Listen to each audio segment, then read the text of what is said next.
Welcome back.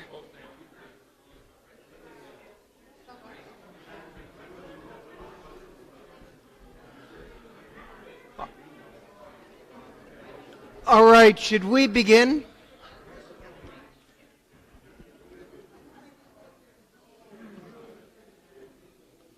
All right. Sorry. Let's begin in the name of the Father, and of the Son, and the Holy Spirit. A reading from the Book of Wisdom. Give ear, you who have power over the multitudes, and lord it over the throngs of people. For the lowly may be pardoned out of mercy, but the mighty shall be mightily put to the test. For the ruler of all shows no partiality, nor does he fear greatness, because God made the great as well as the small, and provide for all. But for those in power, a rigorous scrutiny is impending.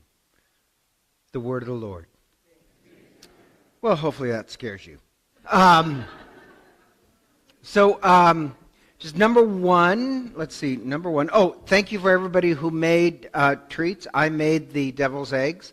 I did not. But the other, if you're wondering why I'm not in a collar, because technically I'm on vacation. So priests get 5 days off after Easter, but I have to time it. So like Mariusz and I are not out of town at the same time, Father Mariusz. So this is my week. Truth be known, I have friends I really want to visit. I just hate traveling. So it's a staycation. And I like celebrating Mass, and I love evil. Love talking about evil. The only problem is, like yesterday, I got a sinus infection. So last night was just, you know how when you're fighting an infection, you're groggy, tired, you can't sleep well. So I woke up, and I knew I was over the infection, but you know how you get that grogginess after one good night of fighting it? And the problem is, I so love today's lecture. It's going to be, hopefully, Mark Twain and John Stuart Mill. Really love Mark Twain's view of evil.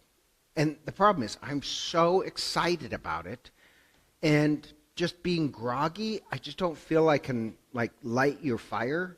But it's just absolutely amazing. Now, do you remember earlier when we were talking about Satan? I mentioned that one book I really thought was fantastic was called People of the Lie.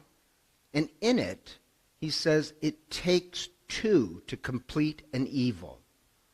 And what he means by that is, think of this as analogy. The father who abuses the daughter, it takes two, because the mother had to allow it. And decades ago, I was with his family, and kind of a tense situation, it comes out. An adult daughter, and she's like 40, says to the mother, "You heard me cry. You heard me scream out." And her mother's position was, well, that happened years ago. It takes two to complete an evil. Does that make sense? Now, I want to mention that when it comes to Mark Twain and John Stuart Mill. The question is, if it takes two to complete an evil, are you complicit? And Mark Twain is really talking about a whole society. Do you have courage to stand up to evil?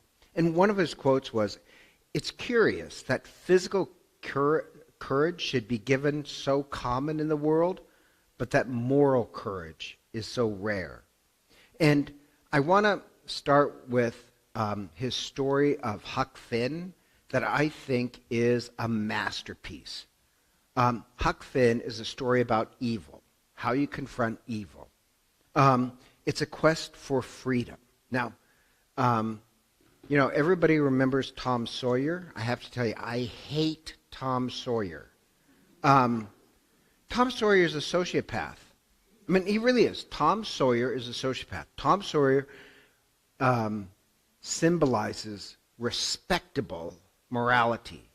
It's all about image. And Tom's morality is about appearances. So if you remember the Tom Sawyer story, I'll remind you, he's always a manipulator. And he gets first place in this Bible award, but he never even read the Bible. He knows nothing about the Bible. He was just able to manipulate it. And he wants to win the award so he'll look respectable to Becky's father, but he doesn't really know or care about religion. He cares about being respectable. Or Tom uses church. You remember, he fakes his death. They have this funeral. Then he showboats his way in, and everybody just loves him. So for Tom Sawyer, the truth doesn't matter. What matters is what people think of you. And so Tom uses morality and church and the Bible just to gain respectability. The opposite of Tom Sawyer is Huck Finn. And Tom wants to make Huck, quote-unquote, respectable. So he convinces Huck Finn to stop living out of a barrel and return to Mrs. Watson so that Mrs. Watson can teach him respectable Victorian ethics. So Huck Finn, the novel's reputation was attacked at first for its language concerns, and far less because of Huck's less than respectable way. And that's the point. Maybe respectable religion allows evil in the world. So let's go over Huck's morality. Just recap in case you don't know the story. It's a story about Huck having this evolution of the heart.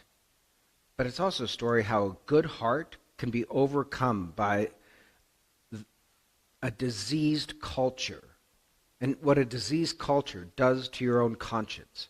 So Huck tries to become respectable. Huck is the son of the town drunk. He has no mother. His father is abusive. He lives in a barrel. So he goes to Mrs. Watson so that she can teach him religion. And it's very strict about no stealing, no cussing. But she also teaches him that black people are just property. And he can't stand that Victorian ethic, so he decides to escape to freedom. And what he really discovers is himself and true morality. Now, there's this black slave named Jim, and Jim has tried to escape slavery too, and he has the same desire for freedom. And the story is, and I'll get in this, Huck begins to see Jim as a true human being. Jim says he wants freedom for his family, and when he says this, he says, I'm going to escape, and then when I escape, I'm going to get my wife and my children. And Huck is shocked at Jim's immorality. He's shocked. He said, such a low thing to say, and he uses the N-word a lot. Such a low thing to say from such an N-word. You know what they say? Give them an inch, they'll take a mile. You know, he wouldn't be that aggressive if he was back in the deep south. Like, he says, and now I'm with this man who, he's going to steal his children and his wife from some man I've never met. That is property that he'll be stealing. So you can see how Huck, at the beginning, he is a reflection of his culture. But there's this evolution. And at first, I'll repeat the story again. But if you remember, at first, there's slave catchers. Slave catchers. And they ask Huck, because he goes to this island, Jackson Island, discovers Jim there. And then they get in a raft, and they're going to float to freedom, but they're floating down the Mississippi. And these slave catchers say, oh, is somebody on that raft with you? Are they black or white? And Huck was told by Mrs. Watson, you never lie, or you're going to burn in hell. But he lies. For the first time, he lies and says, no, it's a white person to save Jim's life. Then when he's going back on the raft, he thinks, I've really committed an evil now. I've lied. And he says, but if I would have told the truth, I would have felt bad that Jim would be taken away. So if I'm going to feel bad either way, I might as well do it out of friendship. And then he plays this game on Jim, and Jim, anyhow, tricks Jim, and Jim thinks Huck is gone and dead. So Jim starts to mourn Huck's loss. And Huck says, oh, no, I was just joking around. And Jim says, why would you do that? Why would you do that? And the amazing part, Huck's heart breaks. He really apologizes, didn't mean to. And just being humbled and contrite about his sin, suddenly his heart is broken. And then when he's on the raft, Jim's sleeping, and he sees Jim, and Jim is mourning the loss of his wife and his children. And Huck starts to think, he is $800 of somebody else's property, but he seems to love his wife the same way other people love their wives. He loves his children the same way other people love his children. So first his heart feels contrition. Then he sees Jim's humanity. Then, it's still a sin. He's going to burn in hell. And these slave catchers are looking for Jim, so he writes them a note on where they can find Jim. But the problem is, he has this problem that he's fallen in love with Jim. Jim is his friend. And so at one point, and this is the turning point in the novel, he tears up the note and he says to Jim, they're after us. They're not after us. They're after you. Huck says us. You can see the connection of everything. Suddenly they're after us. Now at that point, that's the turning point where Huck sees that. And anyhow, where was I? Oh, so the amazing part is he gives this great lecture that he knows now he's going to burn in hell because Jim is somebody else's property. He says, if that's the case, then I will choose hell or worse. But they're after us. And he really believes he's going to go to hell for siding with love and community. And so The Adventures of Huckleberry Finn is Twain's brilliant, clearly sincere protest against the kind of moral corruption that Huck was victimized by. Now remember, Mark Twain grew up in the Deep South. But this corruption is revealed by Huck's belief that he's committed a great sin by trying to help Jim escape from slavery. And it's a story about the morality of a culture could not only enslave your body, that's Jim's body, but also enslave your mind. And that's Huck's mind. So the story is how the morality of a culture or a church teaches you actual evil in the name of morality. And Huck's immorality is actually incredibly moral. He just can't recognize it. Jim's owner, Mrs. Watson, tries to make Huck a good person. But Huck believes he's utterly damned to hell because he can't obey the law and turn Jim in. And so Huck's conscience is corrupted by church and society, but it's redeemed by love and contrition. So the first two-thirds of the book, Huck really obeys his heart, that humans can transcend their environment. Now the last third of the book is when Tom Sawyer joins Huck and becomes more pessimistic. But it's this great story about morality. The other thing that Twain is trying to oppose is realism versus romanticism. So romanticism was really popular at this time. The writing that, I hate romanticism, but so did Mark Twain. But his goal as a realistic writer was to show the reader what really exists. And so Twain is advocating realism that despises romanticism as a way of looking at the world. So in this book, he wants to put down this overly romantic view of reality. So when it's talking about the antebellum self and these, genteel people who are just nice and polite, and wouldn't it be great to live on a plantation, he pulls back the cloth. And Huck acknowledges in his 8-year gestation to write this, that if I had known, Twain says, if I had known what trouble it was to make a book, I wouldn't have tackled it. Now, at first, the book is banned within a month of publication, and it was pulled off the shelves. And their objections were based on Huck himself, that his character struck them as bad as his language did, which means they missed the point of the book. Huck, his language is terrible, but his morality is brilliant. Now, Twain's belief is that romanticism doesn't allow for authenticity. And so romanticism has this inauthentic language. The only way to truly see morality is to be just harshly honest.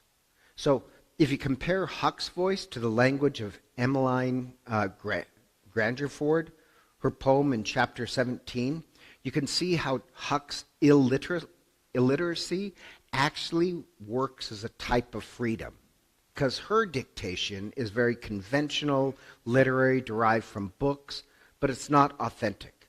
His language is authentic, although base, but his words are derived from his own experience. So Emmeline would have said alabaster for the word white, but Huck says about white, about his pa's face, quote, tree-toed white, a fish belly white. Emmeline would have never seen alabaster, but she likes to use language that she doesn't even understand because it's all about being respectable. And Huck tries to write a poem, but he says, quote unquote, couldn't make it go somehow because he was trying to use her inauthentic language. So Huck is grounded in reality compared to Emmeline, who her poem is just fantasy. So Huck's greatest strength is that he always stays in immediate contact with reality. She's concerned about what's not there. Huck is concerned about what he can see and feel. And the point is, morality is determined by what you can see when you can see things as they are, not romanticize them. So romanticizing the truth, Twain believed, and I believe, actually only allows for evil. Huck sees reality. Tom Sawyer, it's all just an act for respectability. But Huck, as base as he is, he sticks with reality. Tom romanticizes reality and doesn't see things as they are. He calls romantic fiction his quote-unquote authorities. So Tom will say, I got to follow my authorities. He's talking about romantic literature. What is right is not what you can see and know. It's what the culture says is acceptable, is Tom Sawyer's view. Tom loves pirates, and he wants to be one because he read it in the book Ivanhoe, because pirates are fun. And Huck says, I've actually seen pirates. They're real robbers. He encounters them in in chapter 12, where he says they're brutal, they're greedy, and they stink. They're not fun. So behind is Twain's quarrel that this romanticized British writer, Sir Walter Scott, who gave these medieval romances like Ivanhoe, they were enormously popular in the 19th century. They were popular in the Deep South. So he called it the Sir Walter Raleigh disease. Because then you can think, no, I'm just a very genteel plantation owner, just very, old romantic. No, you're a brutal slaveholder. And so Twain says about Scott that he did more real, quote, more real lasting harm than any other individual who ever wrote by acts of imaginative enchantment that caused the reader to prefer the sham chivalries of brainless and worthless, long vanquished medieval society to the genuine, wholesome civilization of the present. Scott's romances taught Twain that just this European past of slaveholding is just a very romantic thing, where Twain, through Huck's eyes, sees it as a reign of terror. So Twain said that these romantic literatures were partly resulted in a great measure responsible for the Civil War. Now, this sounds kind of strange. Relate this to the church. I think a lot of people have romanticized Latin, and I'm not against Latin, but they somehow think speaking Latin is more holy than speaking English. That's the Sir Walter disease. Because think about this. What was, for the first 300 years, the language of the Catholic Church? Greek. And like in, Aramaic in Palestine, they never spoke Latin. Latin only came about in the 4th century because it was the common language of the normal people. And it only happened in the West. And then it died out for 500 years. So this sounds kind of strange. I'm not against Latin. Like, I like to use it during Lent because I like touching the history. Love to keep the history. But I don't want to romanticize it. Does that make any sense? That somehow it's superior than just English. That takes you away from reality. Or you sometimes talk to Catholics, and they'll, like this one said, well, there really was no bad popes. Oh, yeah, there was. Romanticizing history doesn't do us any good. So what Twain is trying to do is free American culture from that European effect that somehow all these authorities are what you need to pay attention to. No, what you need to pay attention to is the reality right in front of your face. See things as they are. So anyhow, at the beginning of and end of chapter 3, he experiences to see if prayer works like rubbing a genie's lamp.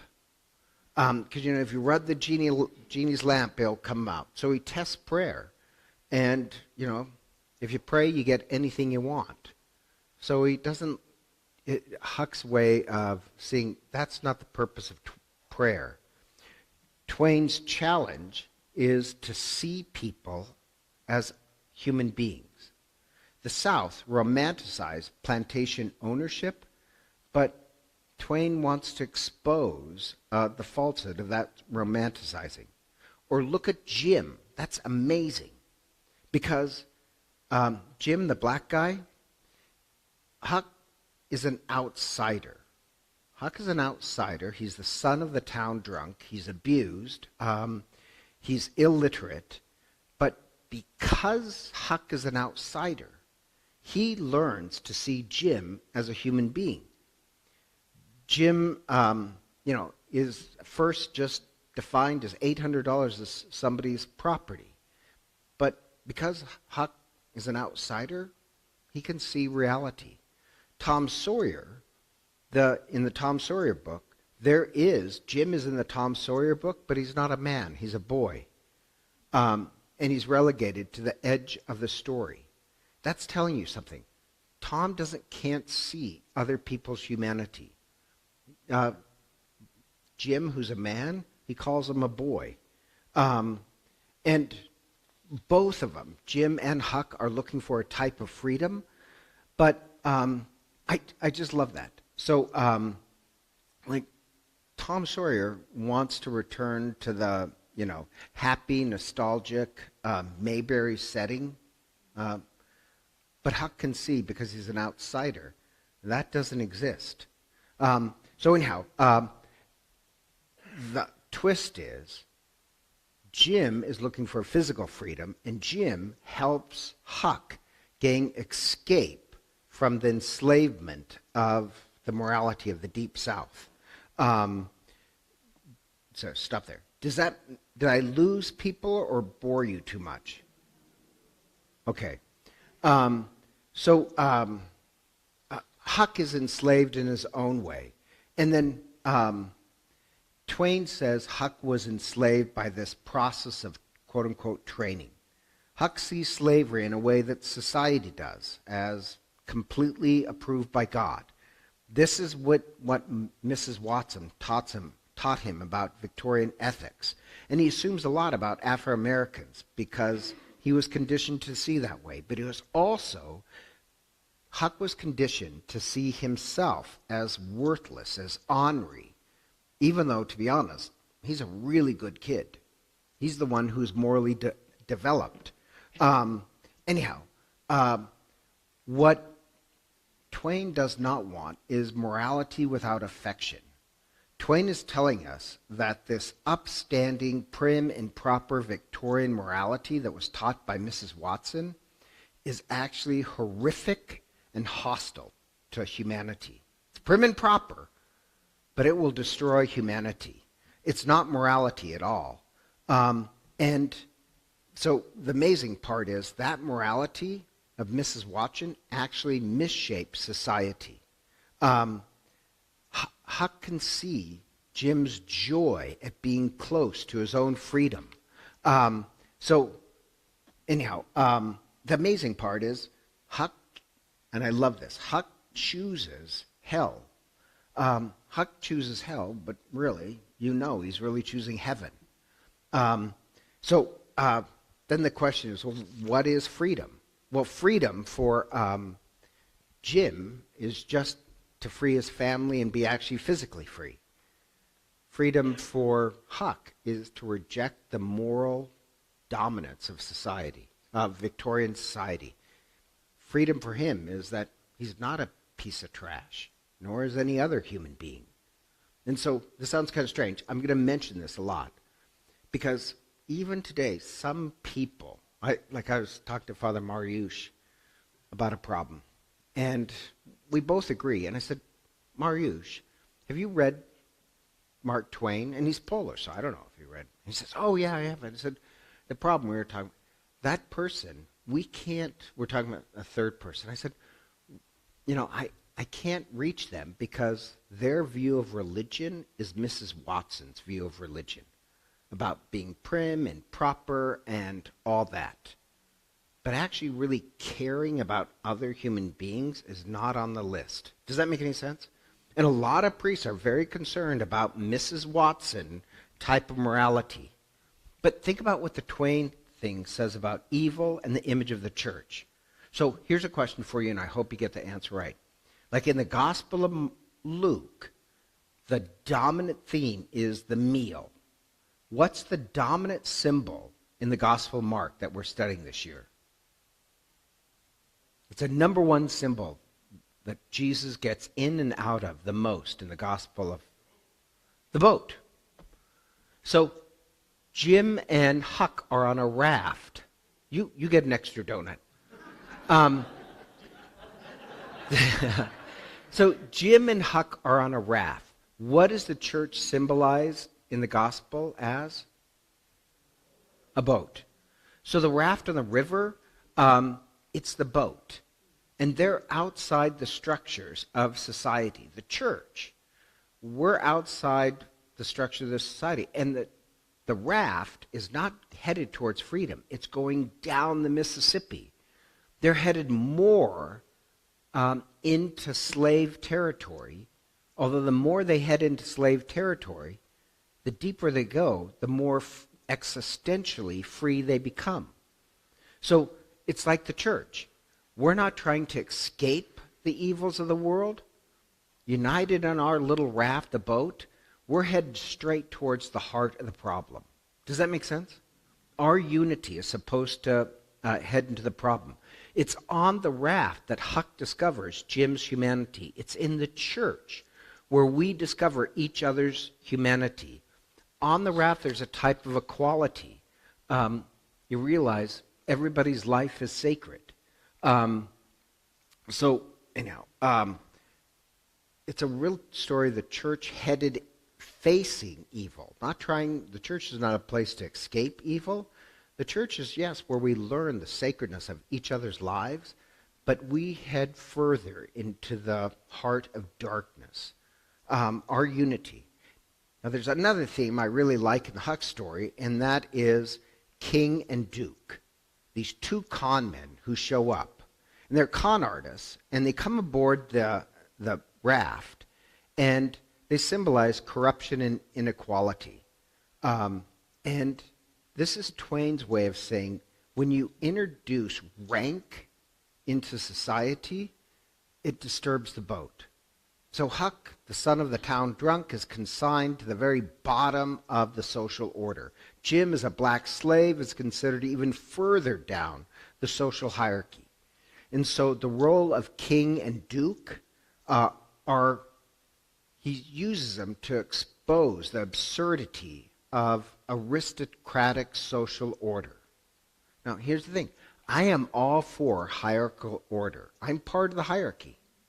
Hierarchy, especially for the early church, it doesn't mean this imperial status. Like, the ancient title for the Pope is the servants of God. It's, if you're an apostle, you serve everybody else. It's not a position of power. It's a position of service.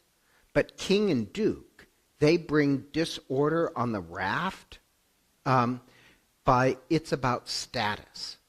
So Christ's command is for a hierarchy, but condemns, even Christ condemns status and rank. He tells the apostles to avoid titles and status. So that's the difference between a priest being ordained to serve and a priest being ordained for status. And so, like, I know this one priest, and if you ever met him, he's very Mrs. Watson. Very prim, proper, very polite, very, loves, always a pressed shirt. And in this meeting, this older priest asked him, he says, no, wait, because we were arguing about something. He says, were you ordained for service or power? And guess what he said? Power. And yeah, he works a minimum. He never helps out, but he always has status and prim and proper. Does that make sense? Mrs. Watson religion is evil. And so Duke and King, they're brought on into the story to show, that's the opposite of Christ. And the amazing part is, Duke and King says the secret to their success, their con artists, is always to compliment people's prejudice. So they think they're on your side, and then they can take advantage of them. And Twain has a very dim view of the common man, that the common person is uninterested in morality. In one sense, do you remember that story about the Milgram study, that 2/3 of people, they will hit the button and electrocute somebody? Do you remember that lecture?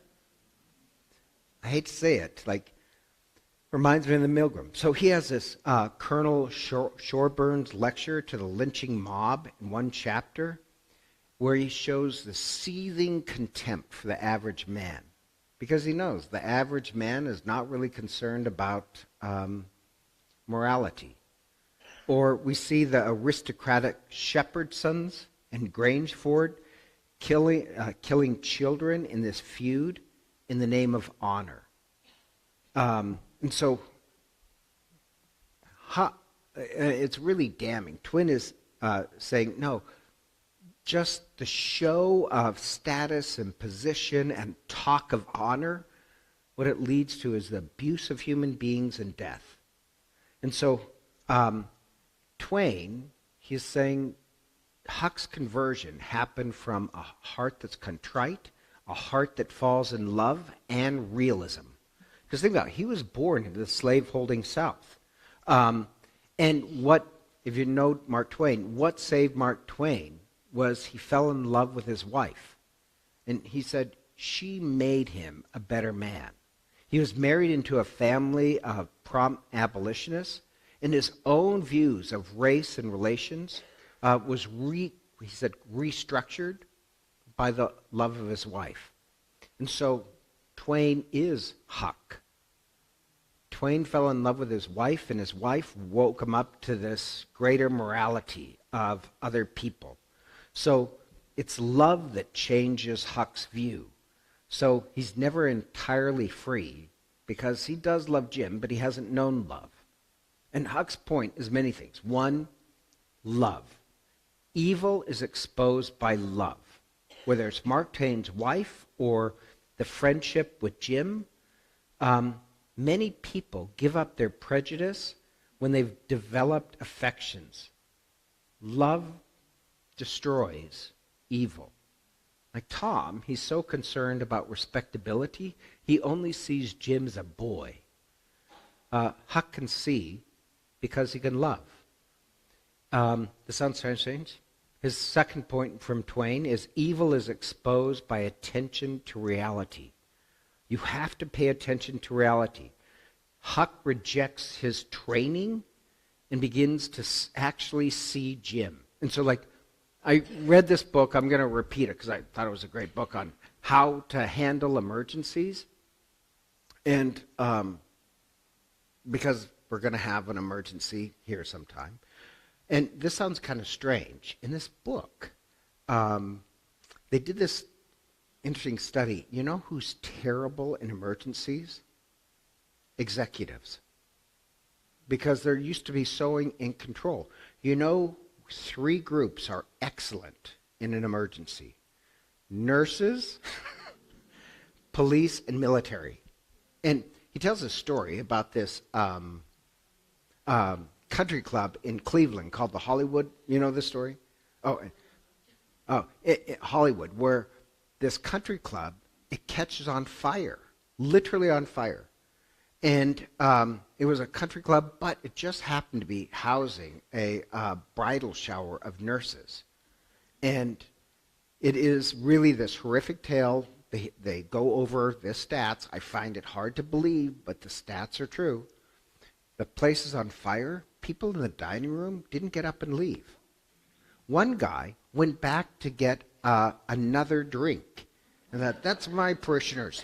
But the nurses realized the building's on fire, and they broke the windows and forced people out the window. One of the nurses ran off and saved herself. She never showed up to the wedding. But it was the nurses who had to grab people and push them out.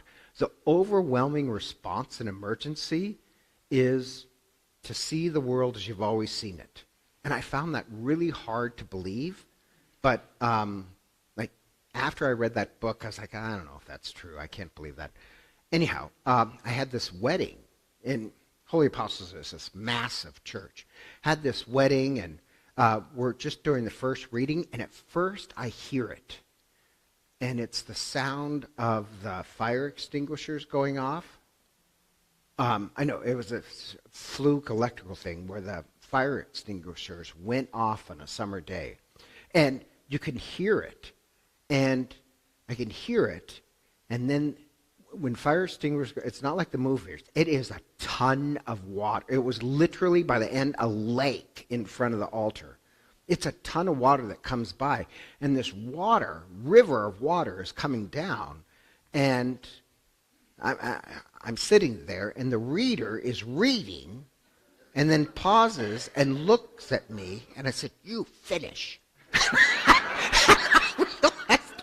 Oh my God, I am one of those. It's raining. So I was like, oh my God, I am that. Honestly, I was shocked. How could you get more obvious? There's water everywhere. And I said, keep reading. So I said, we've got to leave the church. So we went outside. We finished I told the couple, I said, if you want, we could reschedule, but your guests are here, although wet. Or I can marry you in the courtyard. I said, oh, we'll be talking about this for the next 50 years. Said, marry us here. And the fire trucks came and they got their picture on the fire truck. But my point being is that, oh shit, that is me. And like this one general, this one general said, no, you have to train yourself to see an emergency. Most people, they only want to see the world the way they've always seen it. And he said, then you're rehearsing to be a victim or a corpse. And I thought, oh shit, that is so true. But going back to Mark Twain, here's the thing. Can people truly see evil? Or do you just want to see the world you've always seen it? You have this nice romantic view of the world, but you really are not paying attention to evil. And you think you're moral because you have Mrs. Watson's religion. I don't even cuss. You know, does that make any sense? So Mark Twain, what he's saying is, you want to fight evil? Learn to truly see reality as it is. That's actually really rare. There's this one priest. He's not a bad priest, but he's not a good priest either. And he's always pulling this BS, and he'll tell you anything, but he never delivers. He will never. But it's a very Miss Watson type of view of religion. I was kind of surprised. All these people are like, oh, he's such a great guy. This one says, oh, he'll never deliver. And I was amazed. What gave that woman the ability to see? Or early on in my priesthood, I still remember this. There's this guy who came to the parish. This was in McCall that was massively in debt. We had literally, not just didn't have money, we're massively in debt. Worse than having no money. And this guy came to do work, and I was meeting him about some work that needed to be done. This other woman, older woman who just is a saint. I love her. She died. But anyhow, I'm talking to this guy. He's a really nice guy, and he's promising all this stuff, and he leaves. I haven't signed any contract. And her name is Marge, and Marge says, he's going to cheat you. I said, Marge, how could you say that? He's such a nice guy. He says, no, trust me. I can see it a mile away. Guess what? And it was like, how could you see that? And I was like, because I was being romantic. Because the guy is a nice guy. He's nothing wrong with being nice. I'm not putting down nice. But what allowed the woman to look at the priest and realize, oh, he's full of BS? Not like I'm full of BS. But he's full of a dangerous BS. What allowed Marge to see the guy that he was going to cheat? I think it takes, as the general said, a lifetime of choosing to see reality as it is. Not experience, because I know many, I know an older woman who, she refuses to see reality. She married this guy who clearly was going to cheat her, and I told her, I said, I got to be honest, I think he's going to cheat you. She married him, and guess what happened? Took her money and divorced her. But she has a whole decades of history, her entire life, of wanting to look the romantic view of life. So Twain is, evil is exposed by love. Evil is exposed by a harsh training of yourself to see reality as it is. And his third point is evil is allowed by our need for respectability. Detach yourself from other people's suffering. So the need for respectability is a big theme in the gospel as well, in Luke and Mark. Jesus is called a scandal. Jesus is an outsider. Jesus can feel the pain of the crowd and the rejected. And so if you want to avoid evil, choose Mrs. Watson's religion of prim, proper respectability. You want to actually see evil, learn to see from an outsider's point of view. But I hate to tell you, like I was talking to Mariusz, a lot of people, what they want out of religion is Mrs. Watson's view of religion, of being prim and proper and pious. I'm not against piety. I'm against falsehood. Does that make any sense?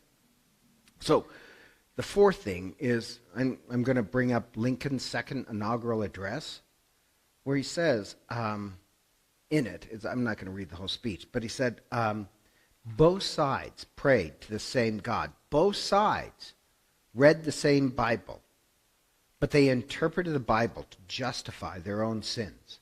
And so Lincoln was given the same critique that St. Augustine did, denouncing Machiavellianism, not Machiavellian, Manichaeism, where you want to say everybody on our side is good and everybody else is evil.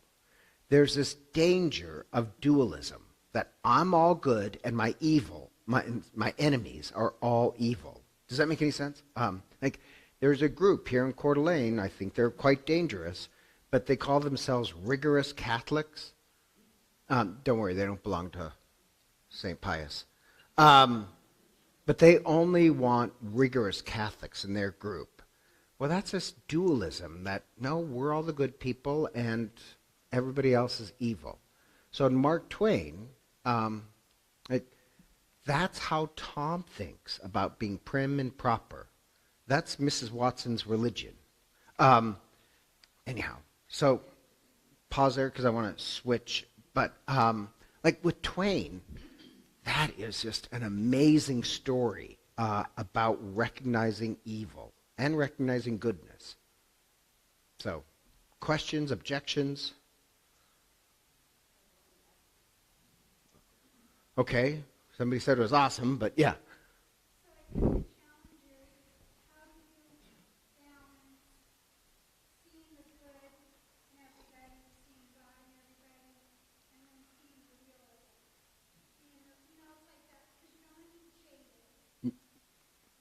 Okay, that's a great. How do you balance not being jaded? Well, this sounds kind of strange. Going back to the Milgram experiment, Milgram and Zagros, the one who did the Stanford experience, they both came from New York. Milgram from Brooklyn, and he grew up very poor in a very dangerous neighborhood. And as a kid, you know what he said, when you're exposed to extreme poverty, there's more chances for kids to be seduced into doing evil. I don't know if that's true, but he thought so. And so his big question is, why do some good kids get seduced into evil? So that's why he holds us. And so, yeah, the Milgram experiment is shocking. Most people, what about those people who refuse to participate? And he comes up with kind of the same Mark Twain conclusion by a different rate. But then he does this second experiment. And the second experiment is, let's face it, 2/3 of people will fold when it comes to evil because they want to be respectable and liked. But then here's the bright side. That was just testing how easily people are seduced into evil. What about being seduced into goodness? And we're more likely to be seduced into goodness. Sociopaths are actually quite rare. There's thousands of them, but most people, they want to do good. That's the amazing part. That's Augustine's insight. Even when they commit evil, they'll do it in the name of good. So they set up these situations where first he set up these situations where you keep upping the ante. Like first it was on a New York subway asking somebody to give up their seat. 99% of the people will. Even though you have no reason, they'll do it. Then what about giving money? People are enormously generous. We're the species that loves to be generous. That's what he found. We also are incredibly weak species that will follow a sociopath who leads. But most of us want a narcissist and sociopath are different, but except for them, the vast majority of human beings want to be generous and good. So, it is a balance. Now, people say, I don't want to be judgmental. People confuse being judgmental with being critical. I want to be critical. I want to be able to recognize Mrs. Watson religion. When there's a Tom Sawyer, does that mean I want to recognize a Duke and the Duke and the King? But that doesn't mean I have to be judgmental. People can change. So you should be critical, but never judgmental. Does that make sense? And know that most people, they do want to be good. Just recognize evil for evil. Don't say, oh, it's just... I think Twain is right. People romanticize evil. So somebody over here. Being naive versus being what? Naive versus... Oh, I actually think naivete... Okay, so this is my opinion. This is my whole little theology. Children are not innocent. They're monsters.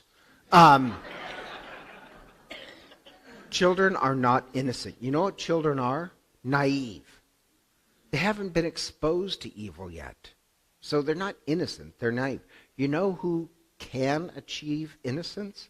80-year-olds. Who, they can see evil, but they choose the good. They want a certain purity. They want their lives free from... The Huck story is him just as a kid. But he's on the road to purity. He's not pure. But Huck will gain his innocence when he can be completely free from all those, what society says is evil. So there's a difference between naivete and innocence. Innocence is hard won, where you have this purity. I'm not going to allow that stuff to touch my soul. The problem with Huck is that he lets all that stuff touch his soul, that he's the son of a drowned drunk, he's trash, he's ornery. No, he's actually really good. Okay, so that's the difference between innocence and naivete. Romanticism is, you know the woman who I mentioned was getting married to the guy? Her first husband was abusive. Her second husband, he was a schmoozer and was going to take her for money. I tried to tell her that, but she wasn't naive. She'd already been taken several times before. But she romanticized somebody who was a con man. And that's a choice. Naivete is not a choice. You're not exposed to it. Innocence is a choice. Romanticizing, that's also a choice. Does that make any sense? Okay. Now we only have 10 minutes left, so I can't really do John Stuart Mill, but maybe I can try.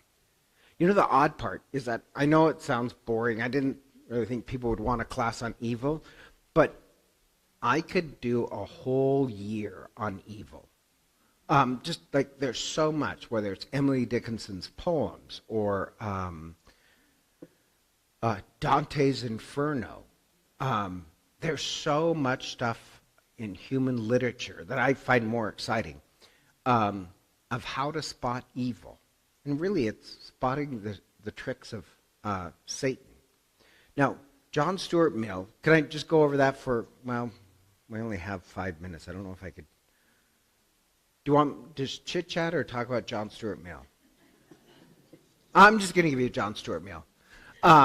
So John Stuart Mill, The Philosophy of Freedom. He was this 19th century English philosopher, John Stuart Mill, who spoke a lot about freedom. Now, the amazing part is his biography. He was born to one of the founders of utilitarianism, the philosophy of utilitarianism, and his dad wanted to make sure he was an enormous success. So he had this intense education in the classics of Greece and Rome, as well as math and science. He had read the entire works of Aristotle in Greek by the age of 10. So he had this intense education by his father to achieve and be incredibly brilliant. But by his teenage years, he has this nervous breakdown due to isolation and even contemplated suicide. He was just driven too hard under his father's care. And he grew up in the Victorian code of morality that really stifled freedom, where you're more concerned about what the neighbors would think rather than really being informed by logic or love. So even though he got an intense education, Victorian England was very prudish about sexual ethics, but everybody had a mistress. Because all that mattered is what people thought of you. And so John Stuart Mill, well educated, but he was broken. And then he develops this friendship that brings him out of this deep depression and inspired his ideas of liberty. He fell in love with this woman who was divorced, so that's a scarlet letter on her, and ends up, shockingly, marrying her, even though she was rejected by Victorian England. So his writing is concerned about the tyranny of the majority, how Victorian ethics actually is not ethical. And he speaks about the tyranny of the majority. And if you want to see evil, then you should welcome opposing views. That's his whole thing. A lot of American society is based on that. I like this. He writes, a society practices a social tyranny more formidable than any kind of political oppression, since it leaves fewer means of escape penetrating even the tiniest details of life and enslaving the soul. So major of his work is the social tyranny that comes from the majority. You need to have contrary opinions. You need to be informed by everything. So he has this harm principle. He speaks about confusing the cultural norms of religion with morality. So that's going back to the Twain view. Does that make sense? Mrs. Watson is not really teaching Huck morality. He's teaching to be conformed to social expectations. So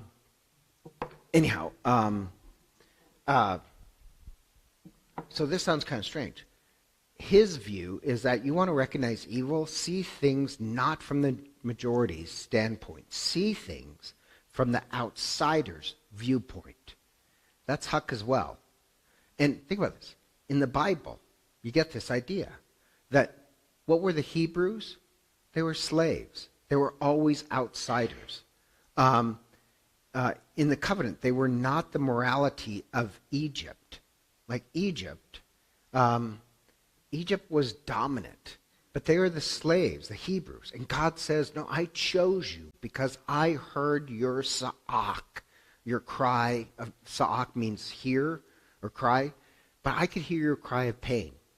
So if you want, for John Stuart Mill, don't think that you're moral because you conform to the dominant society. Consider you're moral because you can hear the sa'ak of the outsider, the pain of the least. So where does Jesus go? Always among the least, welcomes outsiders. So really quick, I'm running out of time. John Stuart Mill is to recognize evil, just don't think like the herd. Learn to think from the outside. Does that make sense? It's very Huckish. Now here's my problem, and I'll just end with this even though it'll be incomplete thought. I really, really appreciate John Stuart Mill's thoughts on evil. That sometimes evil happens because people just want to be part of the majority. But I think these days, great evil comes from the minority. And what I mean, like at one time I thought the idea of diversity was beautiful. Like I really did. I just remember, I love the Genesis. God creates life in great diversity and it's all united together. These days, I get tired of everybody claiming to be a victim. Everybody's a victim, for God's sakes. And that's what I, like, if John Stewart was alive, John Mill Stewart, I think he would write the opposite of what he just wrote, the tyranny of the victimized. Where, it's amazing, where this, I'll give you an example of what I mean. So one college outside of Seattle, they had a day where all blacks should refuse to work. And this professor, who's not racist, said, I don't see how that helps advance equality. And he lost his job for that. Amazing. This other university professor, it was about Halloween, says, Halloween, college kids are going to choose to dress up, and a lot of their dress ups will be for entertainment, but people will be offended. Why don't we choose ahead of time not to be offended by somebody else's stupid ideas of what's funny?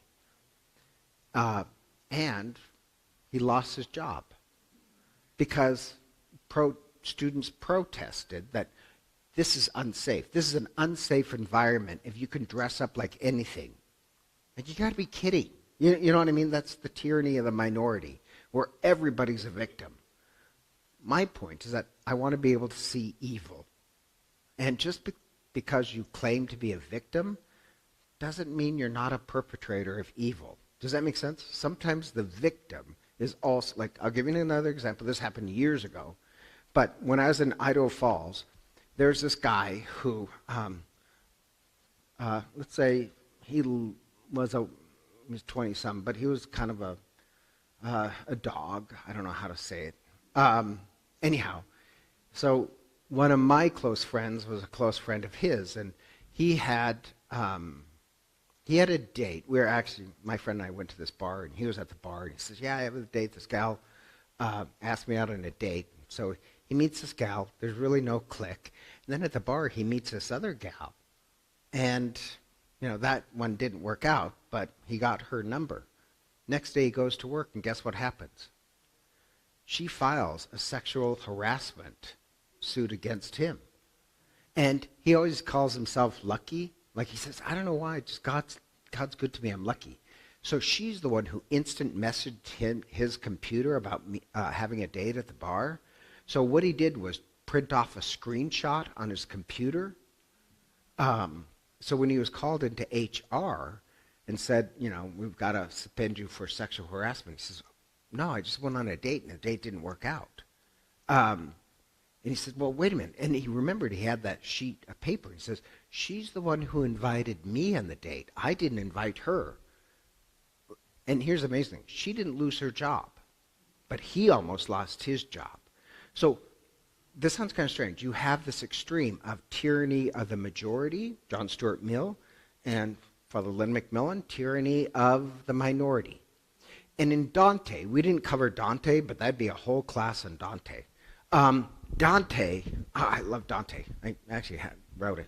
But Dante is kind of strange because Dante also has this kind of, in hell, so Dante is a study of hell, but also heaven. In different circles, like in this circle of hell, because they look like it, you have the misers on one side who won't spend money, and I forget what you call them, spendthrifts? Is that some spendthrifts who just spend money like a drunken congressman? They're put in the same circle of hell, and they're always arguing, well, you got to hoard money. Stop hoarding. Give it all, spend it on yourself.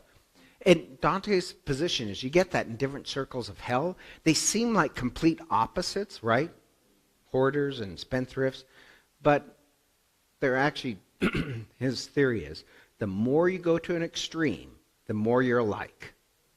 You're still just thinking of yourself. It just comes with material goods. Whether if you spend everything on yourself or save everything and never spend anything, all you're really worshiping is yourself.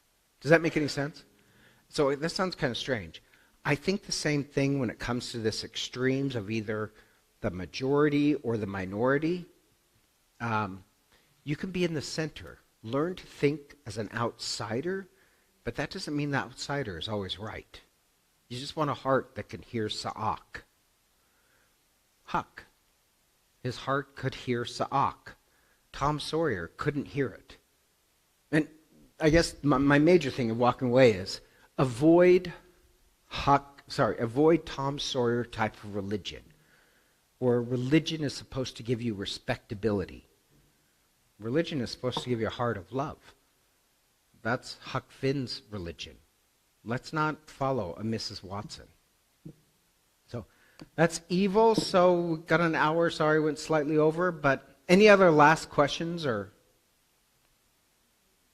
Okay. Glory be to the Father and to the Son and to the Holy Spirit, as it was in the beginning, is now, and ever shall be, world without end. Amen. Or you don't have to say, but does that, like, I know I have this, I'm just tired. Don't you just love Mark Twain? Or is it just me? Like, all right, goodbye.